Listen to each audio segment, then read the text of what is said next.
welcome. You're watching NewsX. My name is Gauri Kundalia, and you are watching our rolling budget coverage. Unleashing India is what we're calling it. We're covering a range of issues from cryptos to NFTs, augmented reality, virtual reality, and much, much more.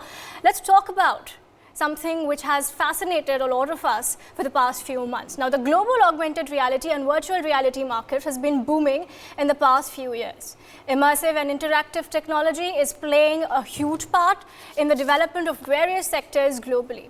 Now, as the digitization of markets continue, startups in the AR and VR space have increased as well.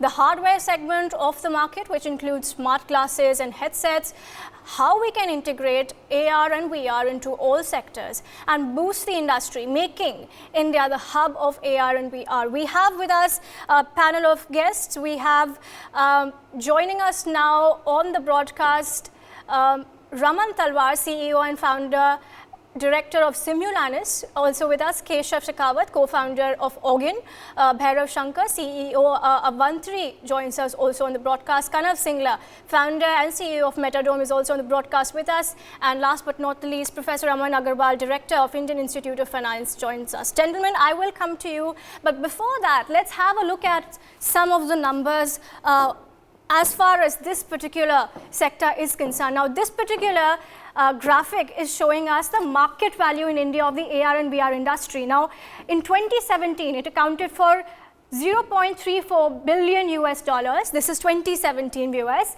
In 2020, which is just around 1.5 to 2 years ago, it was 1.83 billion US dollars in 2020, and it is projected to grow in 2027 at 14.07 billion USD. So that is the sort of projection we're looking at as far as the AR and VR industry is concerned. These are the market values, of course. Moving on, growth forecast. India, we can see that it's 38.29% until 2027. This is another projection. That is the rate at which this particular sector is expected to grow. In terms of USD, it is at 571.42 billion USD, and this is by 2025. This is the global projection. Another global projection for us, the rise is expected at CAGR 63.3%. This is another global projection as far as the AR and VR sectors are concerned. In India, the startups are booming. We will be talking to several of these startup founders with us. There are around 170 startups that, as per a report, currently exist working on this particular technology. Market report card. Let's have a look at what are various kinds of devices and various formats of these devices. Head-mounted display, which are your the goggles or the spectacles that you put on. The market share is at 35.94%. This is the first one. Remember, this is the most popular form of AR and VR currently that we are familiar with. But moving on, MSME's market share is around 62.92%. Remember, viewers, it is not just these gaming sites anymore. Now it's also other sectors. AR and VR is percolating into workplaces, into academics, in schools, colleges, etc. Consumer electronics as well is what we are seeing the boom in. 22.50% is what the market share currently looks like as far as the AR and VR technology is concerned. So we saw three sort of subsectors. We saw wearables or head-mounted display. Then we saw MSMEs, consumer electronics, and last but not the least, the hardware segment. The market share currently is at 34.38%. These are broad categorizations, but it's not just this. It's much more than this. And to understand that, we have with us a panel of guests. If I could just begin with Raman first. Raman, lots of buzzwords are around us. We talk about the metaverse, then we are told it's not just the metaverse, it's not just one of the metaverses, there are several of these metaverses. There's AR, there's VR, there's lots of this. So before we come to the numbers back again, why don't you help us decode a little bit what these various things mean? Absolutely. So thank you. So in terms of course, like you said, there are a lot of technology medium and platforms out there. The terms themselves have evolved over the years as well. So starting out with AR, which is augmented reality, in which you simply have to use a mobile device and you kind of flash it across on a QR code or an image or any surface, and the digital output, which is a 3D model or any other digital form of content, can come to life. So that's the easiest form of extended reality technology, which is AR. Of course, we have Kanav on the call who will probably shed more light on it. He's pretty much the expert in that. Where we predominantly work in is the VR segment, which is virtual reality. So virtual reality is a world in which you simulate anything which you want to, pretty much. So it could be an industrial plant, it could be an education environment, it could be anything which is a 3D rendition of a world around you. It mimics the real world and simulates the scenario and situations. The obvious advantage is that you can build interactivity into these systems. You can actually touch and feel things as if you were doing them in reality. So this is where virtual reality comes in. You do wear headsets to view virtual reality. So some of the typical ones are HTC Vive, Oculus Quest, and all such devices. Many more such devices are entering the market. And lastly, of course, the mixed reality, which is where you wear a digital headset or a smart glass or a wearable, and you kind of interact with the digital objects or the virtual objects through it. So it pretty much is your glass experience, essentially. All right, Raman. So essentially, if we could sort of put it in simple words, it's just an interface between man and machine, and it is the most seamless interface we've seen as far as technology is concerned till now, correct? Indeed, it is. It's very immersive, and yeah. All right, so if Keshav could now come in. Keshav, we are told now that it's not just, these fancy industries, it's not just gaming anymore, it's not just tech, it's not just hardware, but this technology is also sort of percolating into things like workplaces, governance, academics, in schools, in terms of teaching children is concerned.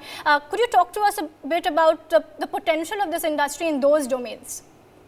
Yeah, thank you first of all for inviting me. And regarding those industries, the AR and VR use cases have definitely come far from the gaming industry and the entertainment industry, right? The very first use case which we can talk about is the retail sector. Today, many people shop online for the products, the clothes, the fashion accessories, the home items, the electric appliances, right? And the COVID-19 pandemic has boosted this. So when we shop online, we just see the images and videos. But using these technologies, we can actually wear those things or place them in our house to have the feel of what it would look like in the real life, right? Just like we go in a showroom and then we try those. So that is one use case. Second is in the manufacturing industry, the industrial application, the training of employees and further things. The current training using these technologies, the cost can be reduced to a large extent. Mr. Raman is working in that field. He might be able to explain it much better. And then we also have few other use cases like virtual showrooms, kind of in which Mr. Kanav is working. Right? So these are a variety of use cases, and they are evolving with time.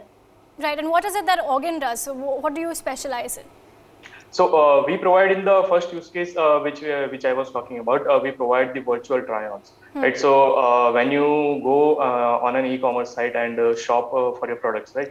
So instead of just seeing the images, videos, and seeing those products on a model, which anyway look good on them, right? So you can try them on yourself digitally. For example, if you want to shop jewelry, makeup, clothes, shoes, etc., you can digitally try them on yourself before purchasing. This help reduce the company's the product return rates and give a immersive experience to the consumers before purchasing the products. Okay, all right, interesting. Bhairav is also with us on the broadcast. Bhairav, as far as the technology is concerned in India, where are we in terms of developing or the startup ecosystem? Where is India right now as far as AR, VR is concerned? I think India is currently working extremely well in as a service industry. It's actually helping a lot of businesses scale into the augmented reality and virtual reality atmospheres. I think on the sense of who's using it, I think we have worked with political clients, so the politicians are using it. Now you have all the way up down till shopkeepers and site kirana shops, even they're using a Paytm, for example, a QR code scan. that is augmented reality to a large extent itself. So there is extreme amount of usability inside India, which you would not be able to find in most developed countries right now, of how every day augmented reality is touching your life with simply scanning the QR code. In terms of hardware technologies that is actually growing in India, it is actually a little behind in that sense, because a lot of companies like in the US and in Europe are kind of focusing a lot on creating these wearable glasses, etc. But what India has in its kitty, which it should kind of take advantage of, is augmented reality can not only be in the digital domain where you see it in form of glasses, it can also be in the form of holograms. And India is a pioneer in hologram technology. Holographically, you can show digital media so that you don't have to wear any kind of glasses. You don't have to interact with any kind of mobile device. You can see the digital ecosystem right in front of your very eyes itself. The Subhash Chandra Bose statue, for that example, is a perfect example of augmented reality in the real world, right? You're seeing a digital image in the real world. So that capacity is there in India. We should take advantage of it. I know that a few like companies like mine and Avantari, we are working on that space. And I think that's where the future is to be a little bit bolder. It's to be a little break away from the mold, as they say. And because we cannot compete with bigger countries in terms of money power and spending in such a, I mean, most industry experts will call this a frivolous, expenditure in terms of R&D. But we can use a little bit of innovation in this regard and find out what are the best means we can push this buck forward, the envelope forward, for that matter. Right. So, Bhairav, what is it that you guys do? What do you specialize in? So we specialize in augmented reality particularly, and what we've been working on for the past few years is to actually start to work on deepfake technology as a means for communication, especially in the terms of chatbots and so on. So you could have a human being actually conversing with you. The end result of this is that if you imagine that the metaverse is real in whichever platform there is, the metaverse can actually exist with human beings actually interacting with one another with their own faces, with their own voices. Right? And you could also have them in terms of holograms inside. In any case, for example, I would be speaking to you as a hologram sometime in the future, where you could be asking me any question that you would have, and I would communicate it back to you as a realistic hologram itself. So these are the areas that we have kind of focused on, because our pedigree is that we've been able to bring the 2012 hologram for Mr. Modi to life, right? So that's when we started the entire augmented reality thing in there. And since then, we've been kind of focusing on how do we make that from just a hologram where it's a one-way communication, how can we enable a two-way communication with a hologram? So that's the area in which we're working. All right, fascinating. Kanav is also with us on the broadcast. He's the founder and CEO of MetaRoam. Kanav, what is the potential for growth in this particular industry, this sector, as of now? What are the future, where do you see the future of this technology in, let's say, 1 year and then 5 years? Sure. So, first of all, we are all aware that a very recent event that happened that shook up the entire industry of, one of the social media and technology giants globally. Right. They joined the bandwagon. They were already building something, but, now from the standpoint of making it mainstream, the timing has, made everything possible. So, if I talk about especially focusing on the Indian economy, so Meta has, clear plans of, opening up creator and developer centers in India. So we can all see the developer community and the creator community in India just because of, the way technology is today for Indian consumers. That is going to be the stream of growth for us. So India is going to be the biggest hub of supply when it comes to, AR content, 3D content, virtual reality content, or from the standpoint of just, all of this coming together and being hosted on a metaverse. And we will be, generating demands from, throughout overall from the globe. So, we are going to be the center of innovation, the center of creation, and create for the entire world. So if I talk about just the growth potential that, these, use cases that we all spoke about, from training, from retail, from customer experience, from employee experience, from, two people talking to each other, like, Bhairav mentioned, through a hologram or, through their 3D avatars. All of this is going to get built in India. And, that is where, we are very proud to be, spearheading it today at Metadome, that we are going to make sure that these tools exist for Indian developers, these tools exist for Indian creators, and they create for the world.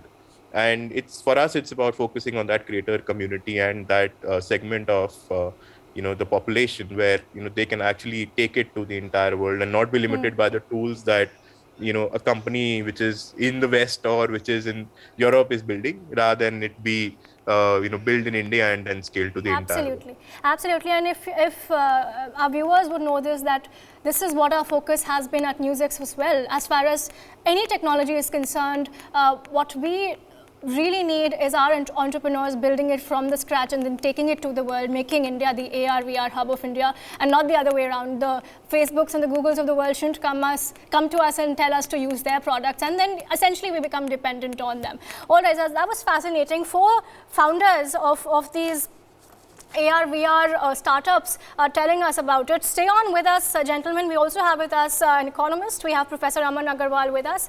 Professor Agarwal, you heard the startup founders. Let's sort of help us bind this conversation together.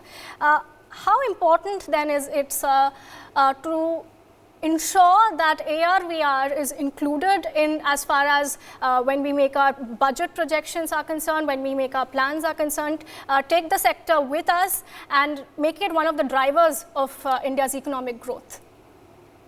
I think it is very rightly what you have pointed out is critical. Given the way AR and VR has become a reality today, it's not something which is an option. It is something which is seeping into almost all frameworks of functionality, whether it is government, whether it is private sector, whether it is social sectors like the education or NGOs, or even when it comes to social connects between people at large, from the commonest common man to the richest of the rich. What we have seen as a CAGR, which has been projected, is about 40.7%. 2020, the industry was about in India about $14.84 billion. Although the world market, some of the projections which have come out is roughly about half a trillion dollars. But we have made some numbers as well. We crunched some numbers, and according to our projections of the Indian Institute of Finance, I would say it will be crossing $1 trillion industry within a span of next 5 years. And the reason for this is the kind of integration it has and the kind of productivity enhancement it brings on floor when introduced in an organization. The cost cutting is not so much in the first few periods, because you have to invest extensively, not only in terms of technology, but in terms of security and other frameworks. And as a result, so the cost, if taken over a longer period, is certainly reduced. But in the short run, the cost is not something which comes down tremendously for any investor who is moving into this technology.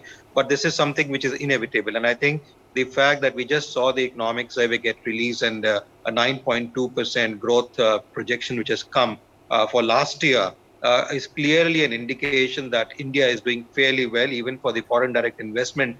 About $7 billion roughly coming per month, projections based till almost November only, clearly show the fact that India is not only a destination for investment, it's not only a destination for technology, but is also a huge market. And that's one very key component which India has. Although the US firms or European firms may have an edge in terms of currently doing an R&D in this particular framework, but when it comes to a huge chunk of market, we being the second largest population of the world, and a population which is flushed with fair amount of cash liquidity and huge savings at the back of the end, clearly facilitates that. We have a population of the middle class tuning to about $750 billion, which is equal to 2 times of United States of America, almost 1.5 times of the whole Europe. So, you're looking at a population base which has that consumption capacity and has the power to consume. It is not only that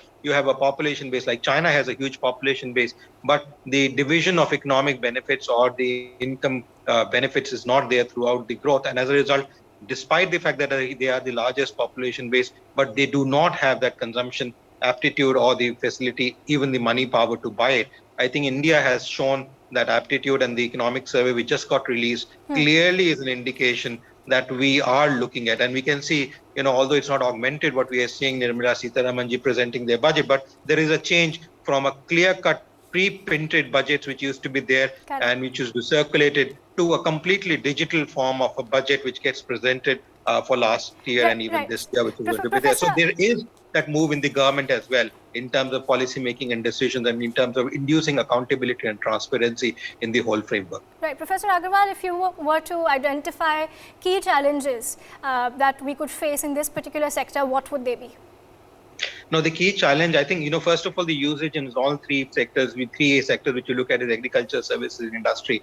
All the three sectors would certainly see the usage of this particular technology. But the challenge is the cost factor as of now. As I said, the largest R&D which is being done and the projections which are being done is typically, we do have startups in this zone, but then mostly done by European and American firms. And as a result, the cost is fairly high for some of these technology. Even the ones which are making in India as of today are finding it a little difficult in terms of bringing down the cost. Unless we look at this project as a long-term project and we are able to reduce the cost per unit charge, which we are wanting to use in terms of any framework which we use, we will not see it become very popular. But, with the way startups are growing, with the way technology, this year itself, the projection is 14,000 startups have come up in different zones. Now, clearly shows that we are becoming the startup hub as well. Right. So if we are able to induce that, and they would need technology because that's something which they harper on.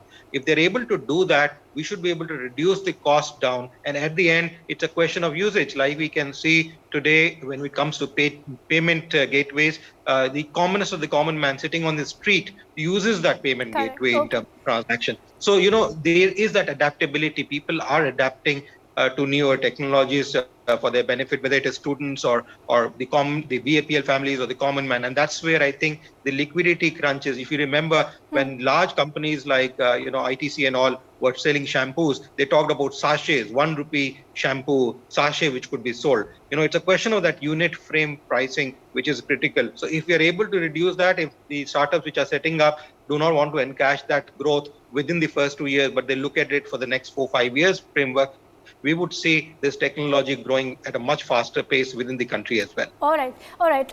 Quickly, we are running short of time. The four founders sitting with us, your expectations from the budget tomorrow, 30 seconds each. We begin with Raman.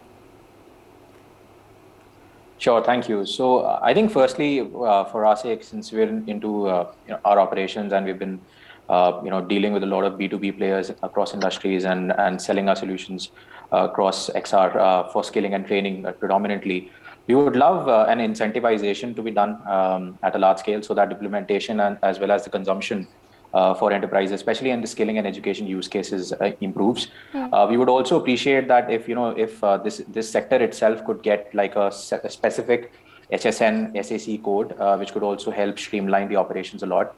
And also, of course, the TDS slab which is there should be a demarcation, because we believe that if it's 0.1% for goods and 10% for goods and services, then products and services, then it could change for the XR as well for the better, so that the consumption is made better. So these would be some of my incentives, separate recognition of the sector, and TDS slab. Absolutely. Separate TDS slab. Okay, Keshav, 30 seconds quickly. Yes, I think that government may proceed with the defense sector and the education sector for this space, because if we start with the education sector, this will promote the growth.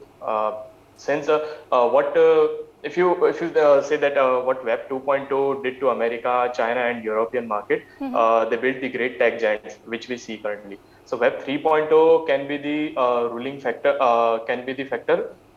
for the next tech giants for India, and I think government should focus on that part. Okay, perfect. Bhairav, your expectations?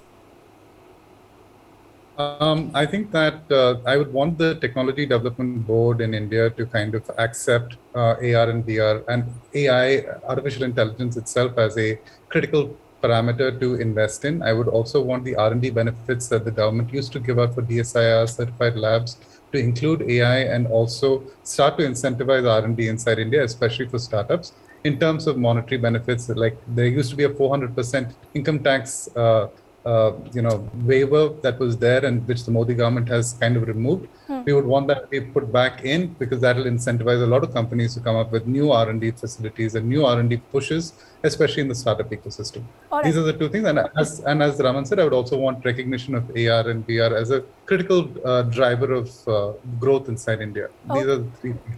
Yeah, okay, perfect. Thank you. Kanav, lastly, your expectations? I think it's become clear to us that for AR and VR to succeed, our younger generation or the generation which is building technology today, they need to be given access to AR and VR technology at a grassroots level, at maybe an education level. So I think just from bringing this as a different center of excellences or setting up these center of excellences at our institution, at an institution level or at a school level where this becomes part of curriculum and setting up this as setting aside some capital for this in education will really help the creator economy in India to boom just from the standpoint of creating content for AR and VR. The earlier we start, the better. All right, perfect. Thank you so much, gentlemen, for joining us on this program. I hope it was both educative and we were able to set some clear goals as far as this particular sector is concerned. For more such videos, subscribe to the NewsX YouTube channel, hit the bell icon.